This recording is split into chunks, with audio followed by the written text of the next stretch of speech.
Bienvenido a la videotribuna de INEAF. A continuación comentaremos los principales aspectos que hay que tener en cuenta a la hora de tramitar una solicitud de aplazamiento o fraccionamiento de pago de una deuda tributaria ante la Administración tributaria. En general, un contribuyente puede solicitar un aplazamiento o fraccionamiento de pago de casi todas sus deudas tributarias. Por ejemplo, deudas resultantes de la presentación de autoliquidaciones de impuestos efectuadas por una empresa o una persona física en el ejercicio de su actividad económica, IVA, impuestos sobre sociedades, pagos fraccionados, deudas liquidadas por la agencia tributaria, liquidaciones provisionales, liquidaciones resultantes de actas tras una inspección, recibo de IAE, IBI. Además, y en base al artículo 65 de la Ley General Tributaria, la solicitud de aplazamiento es posible tanto si la deuda se encuentra en periodo voluntario de ingreso como en periodo ejecutivo, si bien en este último caso solo será posible solicitar el aplazamiento si aún no se ha recibido el acuerdo de enajenación de bienes embargados. Sin embargo, existen otras deudas, como son las que derivan de retenciones practicadas a terceros, por ejemplo, la cuota a ingresar resultante de un modelo 111, 115 o 123, en las que conseguir un aplazamiento es algo más complicado, ya que además de cumplir con los requisitos exigidos para el resto de deudas tributarias, deben darse una serie de circunstancias excepcionales, tales como: si el pago de la retención en el plazo previsto reglamentariamente pudiera afectar gravemente a la capacidad productiva de la empresa, si el pago puede afectar gravemente el nivel de empleo en la actividad económica, o cuando su ingreso pueda suponer graves perjuicios para los intereses de la hacienda pública. Es cierto que en los últimos años, y como consecuencia de la crisis financiera, la agencia tributaria está siendo algo más flexible a la hora de conceder un aplazamiento de dicha retención. Por otro lado, el artículo 65 de la Ley General Tributaria establece expresamente que en ningún caso podrán aplazarse las deudas tributarias cuya exención se realice por medio de efectos timbrados y las deudas tributarias que, de acuerdo con la legislación concursal, tengan la consideración de créditos contra la masa, en caso de concurso del obligado tributario.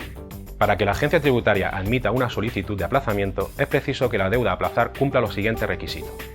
En primer lugar, es preciso que el contribuyente solicite de forma expresa el aplazamiento.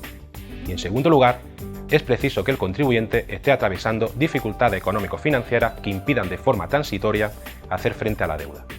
Respecto a este punto, es importante destacar que no será posible aplazar una deuda cuando sus dificultades sean de tipo estructural, es decir, cuando sus problemas de tesorería sean permanentes y exista una gran probabilidad de que el contribuyente no pueda satisfacer dicha deuda, aunque se le conceda el aplazamiento.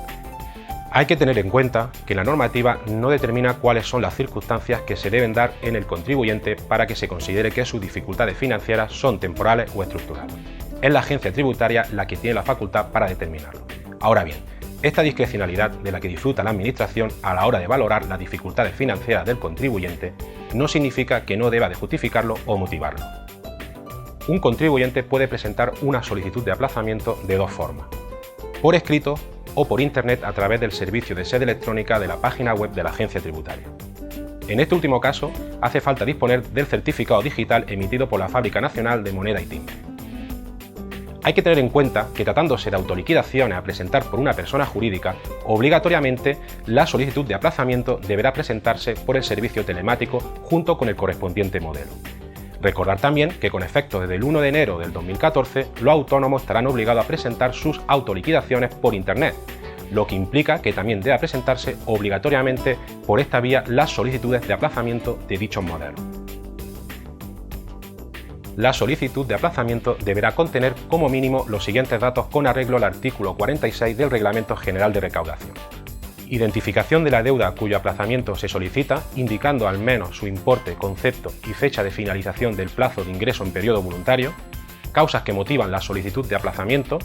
plazo y demás condiciones del aplazamiento que se solicitan,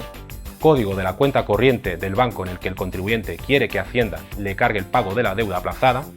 y, en su caso, la garantía que se ofrezca.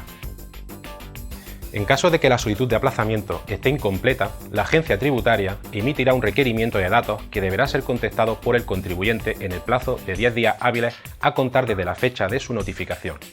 aportando aquellos datos o documentos solicitados y necesarios para completar el expediente administrativo. Si se opta por presentar la solicitud de aplazamiento por escrito, el contribuyente deberá hacer constar en él toda la información mencionada. También es posible utilizar los modelos descargables de la solicitud de aplazamiento disponibles en la página web de la agencia tributaria, que dependiendo de si el importe de la deuda es inferior o superior a 18.000 euros, se utilizará un modelo u otro. Dicho escrito o modelo de solicitud de aplazamiento deberá presentarse en el Registro General de la Administración Tributaria. Así llegamos al final de esta videotribuna. En la siguiente continuaremos con la solicitud del aplazamiento o fraccionamiento del pago en relación a la aportación de garantía y qué hacer ante una resolución de la agencia tributaria.